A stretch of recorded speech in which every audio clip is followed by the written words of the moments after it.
Here we are, ready to go again. Did you miss me? Ended up pulling an original 1966 roll, this Batdorf roll that I had. With today's luck, we'll end up with a circulated roll here. So I'm going to do this original machine wrapped roll instead. I can tell you it's BU.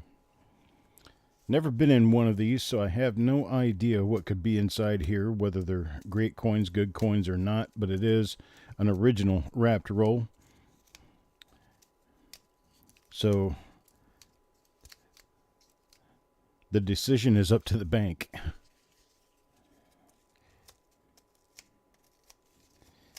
Alrighty then. All opened up. We've got our little paper donut out of the end of the roll. Folks, I wish you a lot of good luck.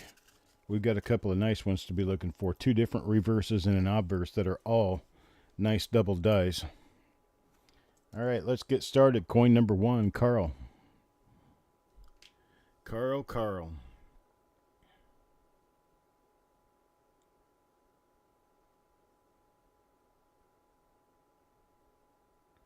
I have to get my eyes adjusted every different design I look at. So you're going to have to give me a couple of minutes to get myself acclimated.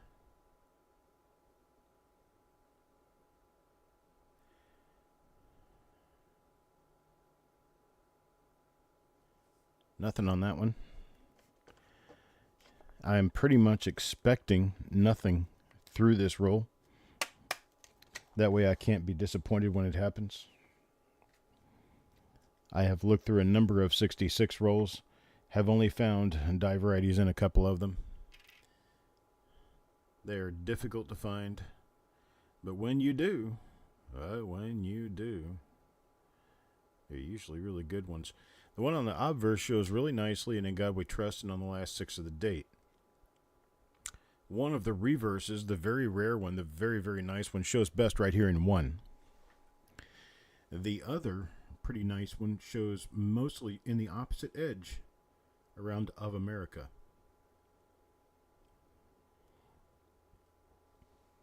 Now those are just the ones that I'm telling you should be hunting for. Truth is, you should hunt for anything that's not normal. That way you could be the discoverer of a new one. And see how the inside edge of the 6 looks a little longer? Okay, so like you've got this length right here versus this length right here. Those 6s are actually carved a little bit differently, so that's what's to blame for that. Although, when you do find the nice double die obverse, you will find that that 6 is quite well elongated because of the rotational hub doubling going on there. Whole lot of doubling going on. Well, let's see. I got nothing on this one. Hope you guys like taking just a little while at it, because we're going to be looking at the reverse on every coin in this roll. So I'm kind of moving a little bit quicker through the individual coins so that we can be sure that we're able to look at all of them. My power went out last night. You believe that? No bad weather at all. It was like 50 degrees outside. And the power in the rest of the house didn't go out. It was just my circuit. So I'm sitting here and all of a sudden everything turns off. I mean, that's not a good thing. So I went down and I looked around, and the circuit board wasn't fried. There wasn't anything wrong with it. The breakers were all there. And my switch was thrown. So what'd I do? I turned it off and turned it back on.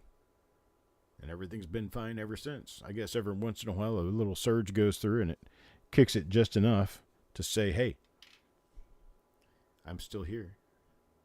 And then you're like, yes, I know. You're still there.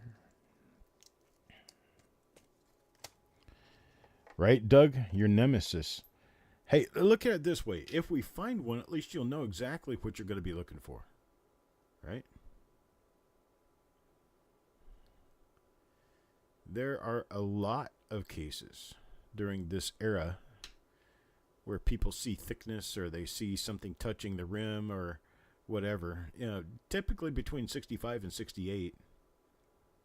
And my response to that is that you are probably just noticing the effect of a very worn out master die.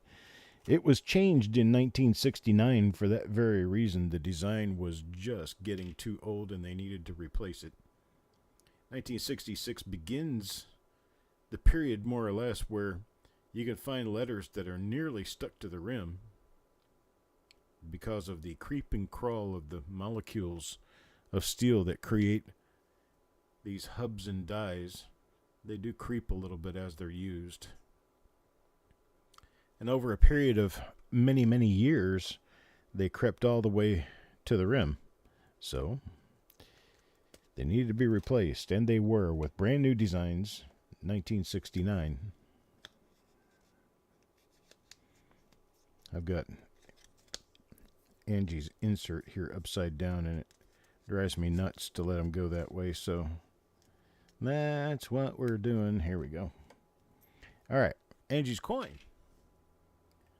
Let's see. Best place to look for the doubling in the on the obverse of the 1966 to find the big double die. Well, you know what? Let's take a break and look at pictures.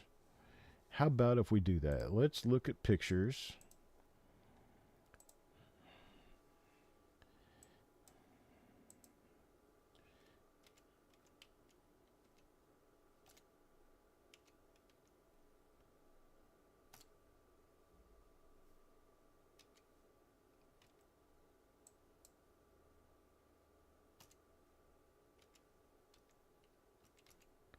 My keyboard is really not working well.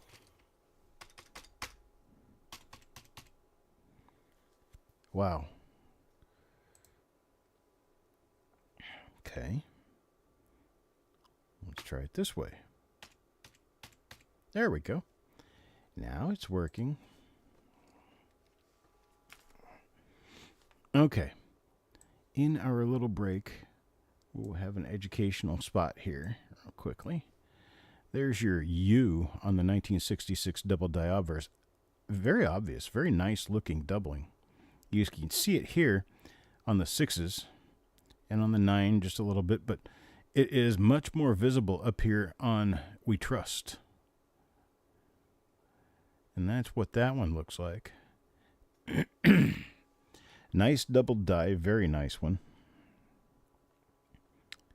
Not much of it shows on Liberty. It's mostly just over on the right 2/3 of the design. But that's definitely something to be watching for. And then this is the big double die reverse. This is the one you're looking for. Let's see, let me move over just a little bit there. There we go. Rare as freaking hen's teeth, folks. But it's a beautiful double die, really nice. There's your designer's initials right there.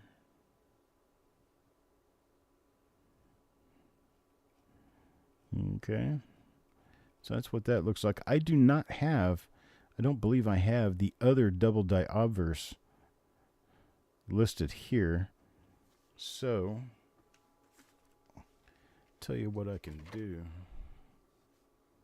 Do I have that on here? No, I don't.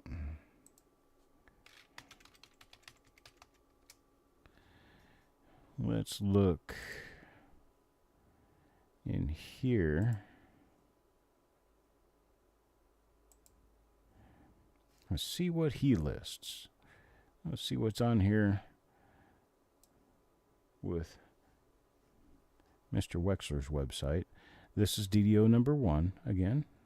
Pretty nice looking one, actually. Very nice looking. And here is a DDO number 2 that shows just a little stick coming out of the T. And number 3 is a little bar L. And then number 4 has a little stick going the other direction on the last T. Number 5 has another stick on the last T. Number 6 has another bar L. So there's a lot of minor ones. Number 7, that is an SMS coin. Yeah, this one's probably an SMS issue. It's very, very sharp. All right, WDDR number 1. This is the big one. Oh, that's all he's got listed, so I guess there isn't a second one.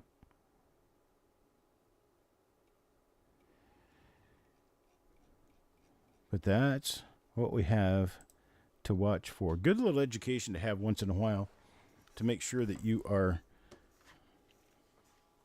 stuck in the here and now and not someplace else. All right, so coin number 9. Hello, Angie and IT. Ladies are showing. There we go.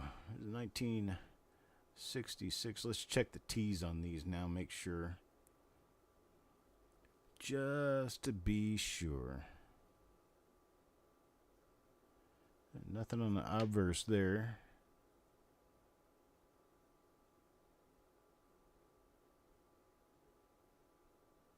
Nothing on the reverse. And that is Blaine's coin. Mr. McCumber.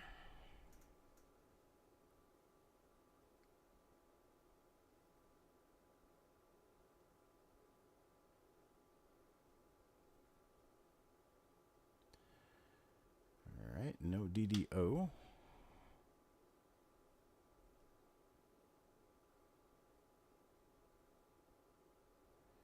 No DDR.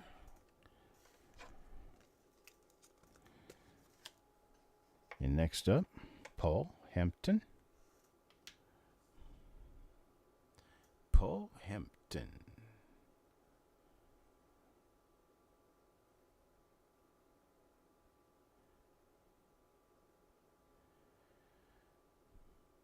Had a guy tell me one time, I don't ever find anything in 1966 rolls. I don't even look at them.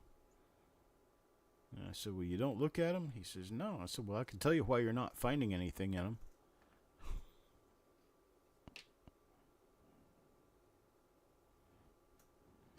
Yeah, you did, IT. I do believe. Think you got a good one.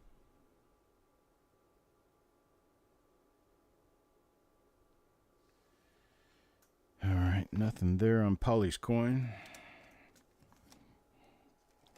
Let's check on number 12 for Carl and see what happened there.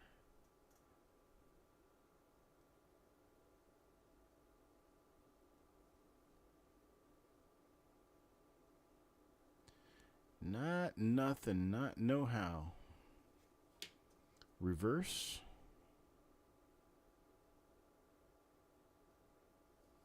Nothing there.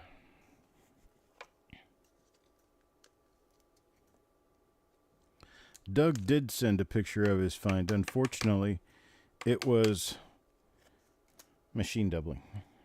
Nice case of it, but it was machine doubling. There's one for Eric. Eric Bayer.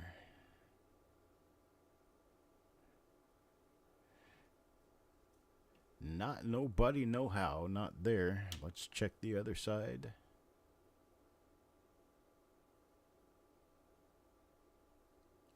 Nope.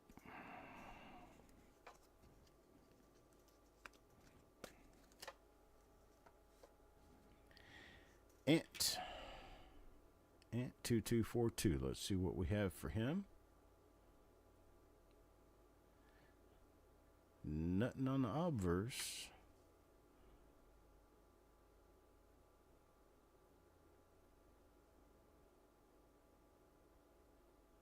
Nothing on the reverse.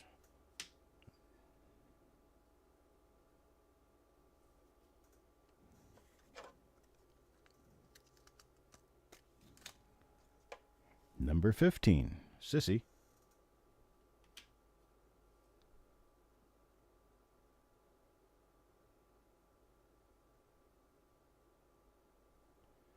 Looks like that was set on the end of a roll for a while or something. This is an original roll. Why would there be one of those in there? That's weird. These must be re-rolled by the Fed Reserve. Unless that just happened to be a coin that sat on the top of the bag for a line. That's probably what it was. It's colored because it was sitting on the outside edge of the bag before it got wrapped. All right, one for Ant here.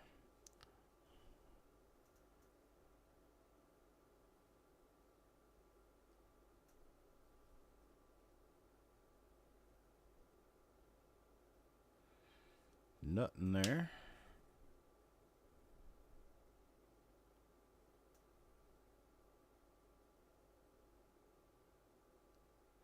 Nothing there.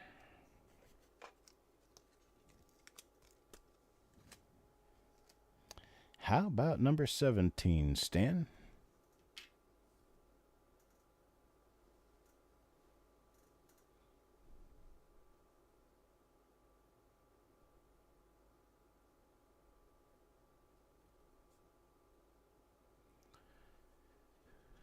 Nothing going on there. Nothing there either.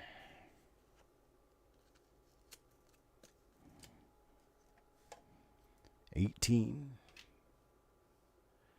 This is one of those cases where you get a roll of 66s, and a lot of them are just kind of shot. They look late die state, not well struck, this, that, the other, blah, blah, blah. Well, most of that is due to a worn out master die. In most cases, it's not the working die doing this.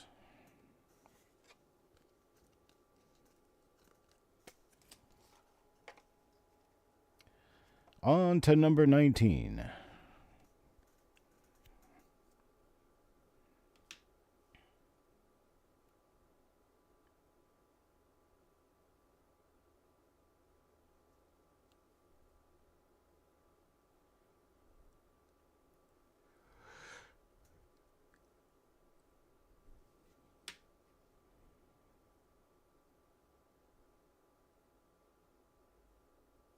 All right, nothing on that one.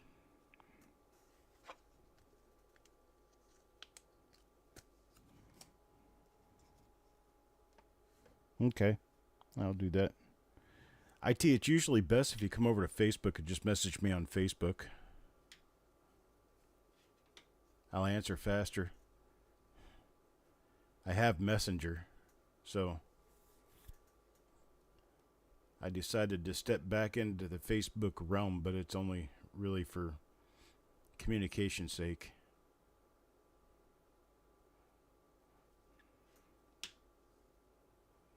Because a lot of the people I know, they have Messenger, and I don't like texting on a phone. Messenger is better for me. Discord, I have trouble getting around in it. I'm not really sure I like it at all. I like the idea of being able to have the live chat room where you can go in and talk to each other like you're on a multi-party phone call, but other than that, I don't see a whole lot of unique attributes that cause me to want to go to Discord to use it for anything specific other than the, not having to broadcast on YouTube live thing.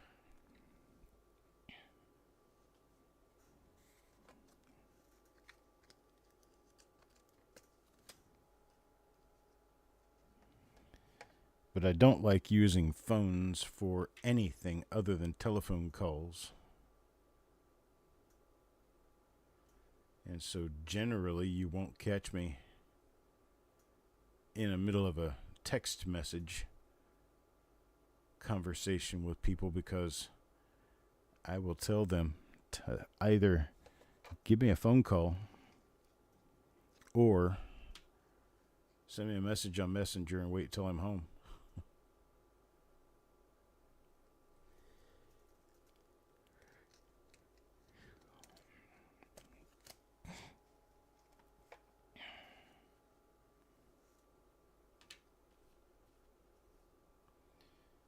All right. Let's see here. Nice clean looking die there. That looks like a double die lid.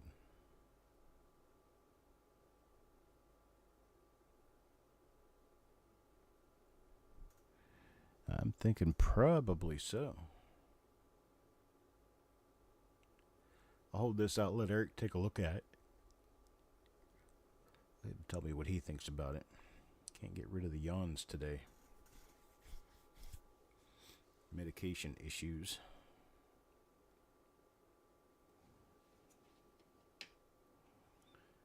All right.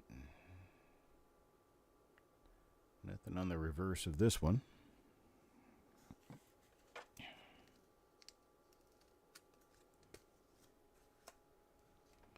Number 24, now for Sissy. Seen this die before. It's got these die scratches north and south going through the one of the date.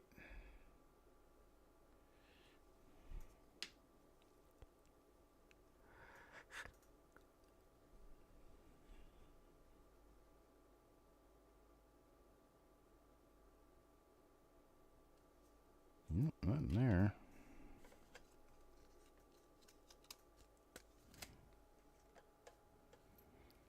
All right, Eric Beyer.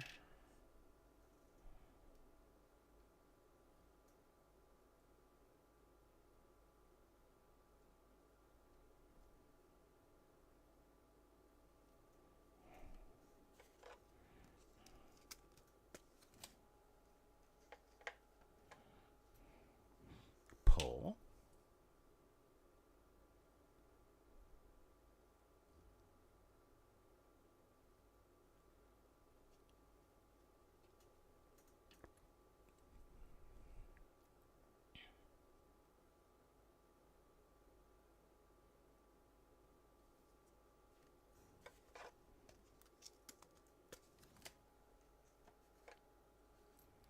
There's Richard.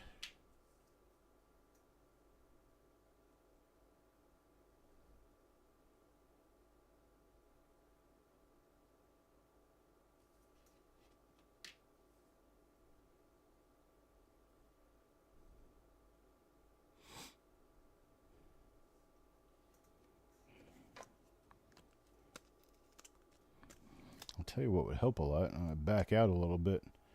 Do one to here. Get Wanda's coin under there and back out on it so I can see more details.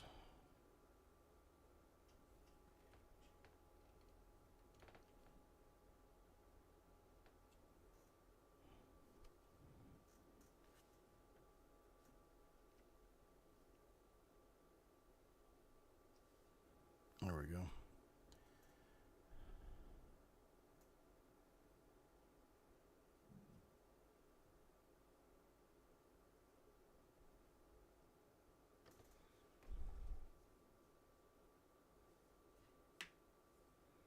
All right, that helps.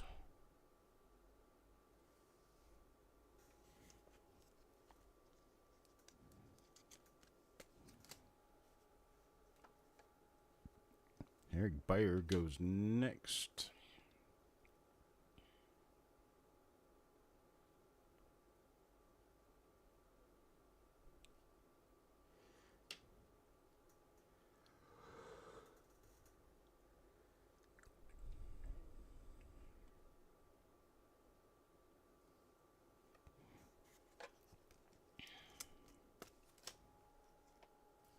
Coins and Ghouls up next.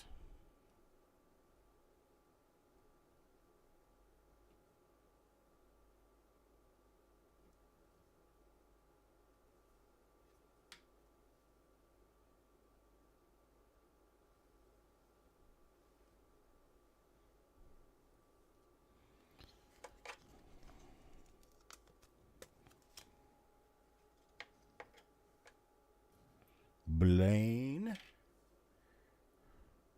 Oh man, look how clean that one is.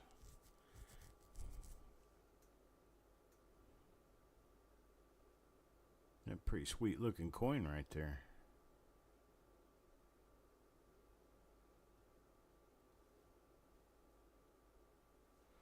That one's sharp enough to cut your hairs off your arm.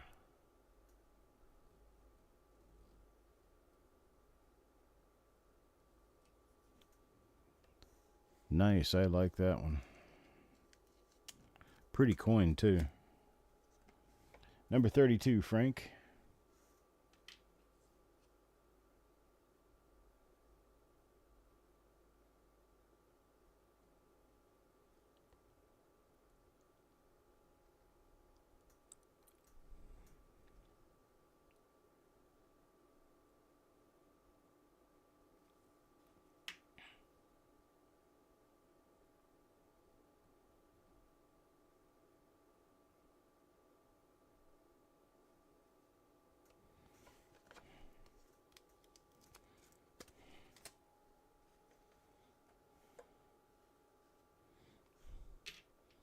Dirty water.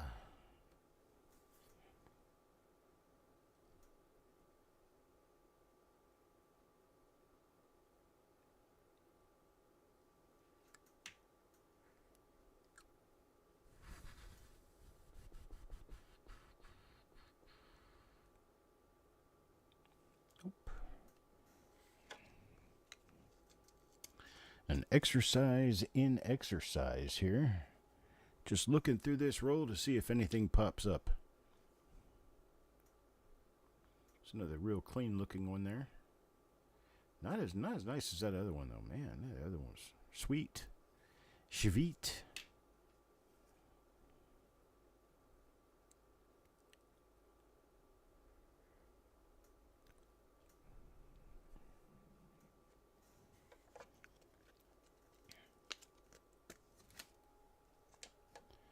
Number 35, Dan McCumber. McCumber's number.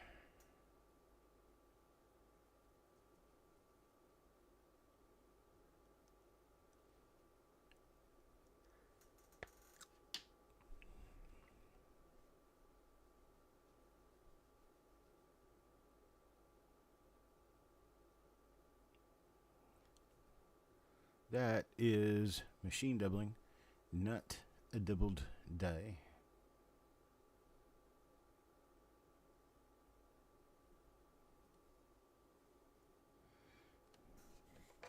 Unfortunately, number 36 now going to Orig.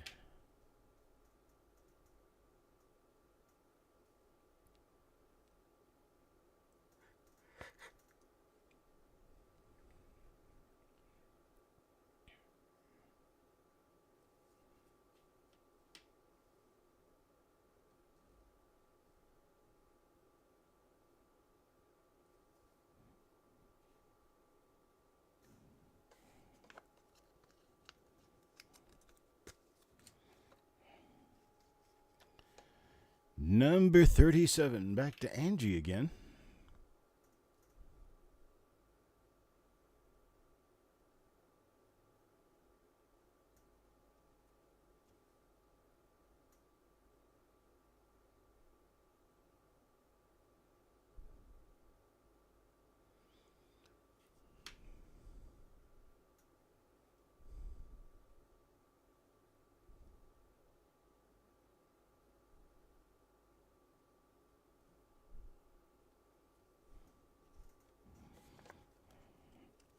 Let's try number 38.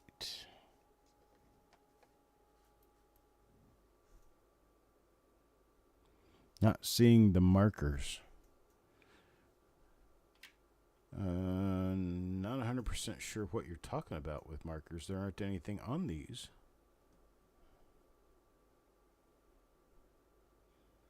I'm kind of rifling through these trying to get something to actually bother.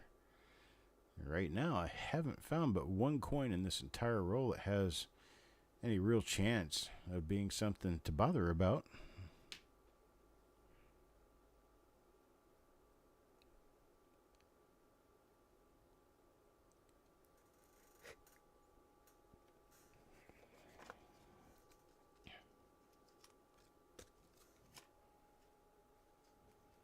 Oh, there could be some minor clash marks on these. I generally don't even mention that because minor clash marks are kind of common.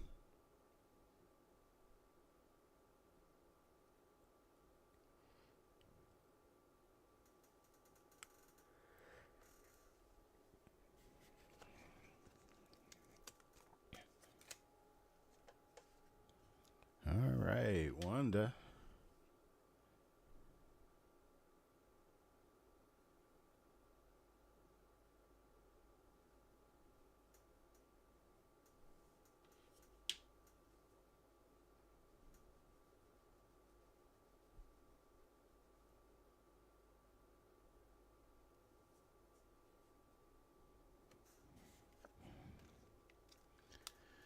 Now, number 41. Mr. McCumber.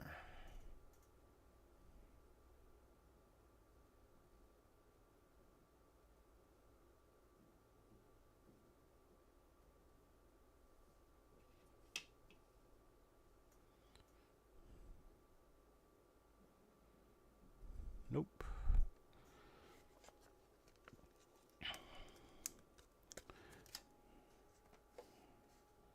42 now, Carl.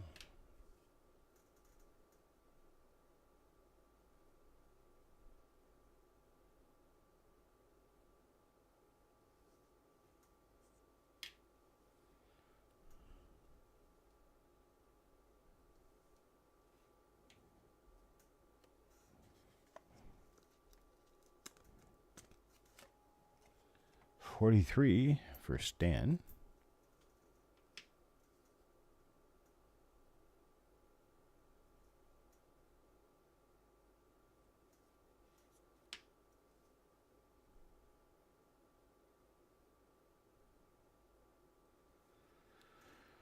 All right.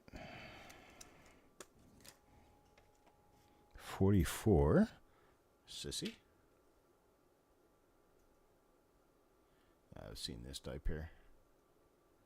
One I definitely recognize.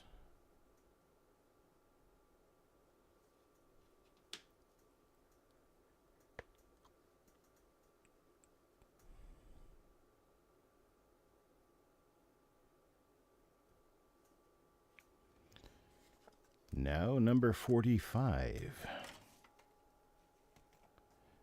That'll be from Mark.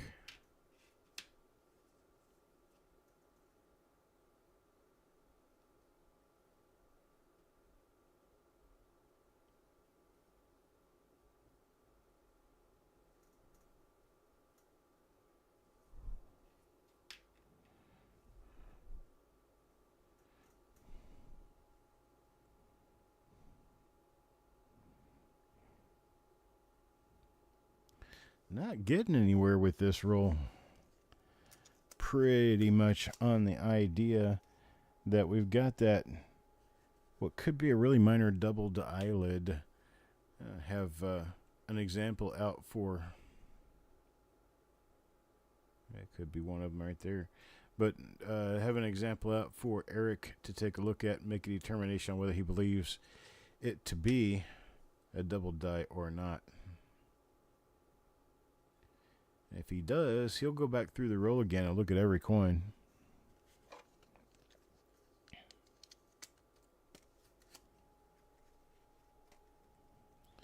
$47, Taco John.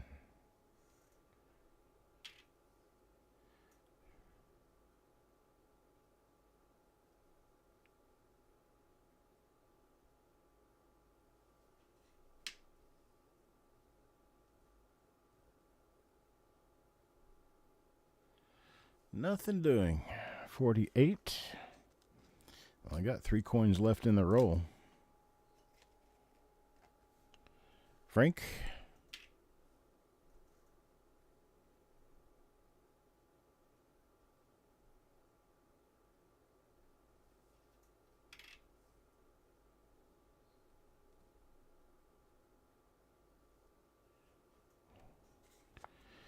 $49. That's a nice shiny reverse on that one.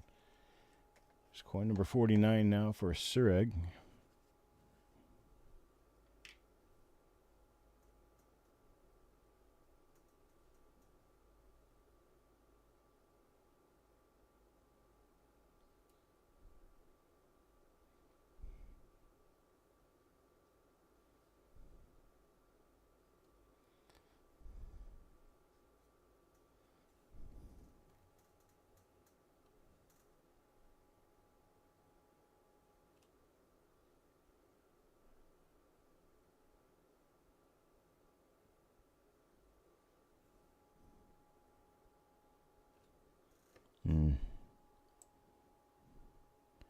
Yep, just a little fleck of metal. That come right off of there. So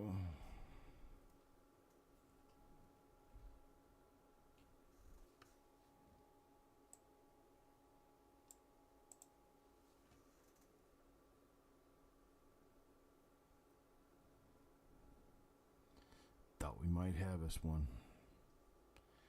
Turns out not, unfortunately. Sad but true in many more cases than not.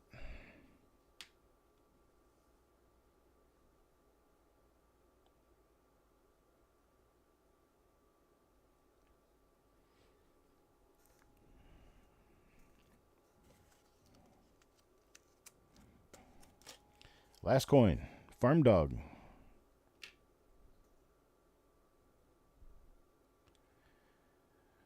$7 p.m., boys and girls. That's 7 p.m. Eastern time. We're going to get together and sell a load of rolls for the next couple of weeks. Be there, and you can get in too.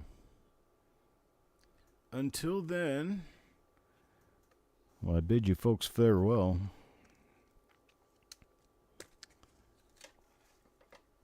Have a great afternoon. I'll see you this evening.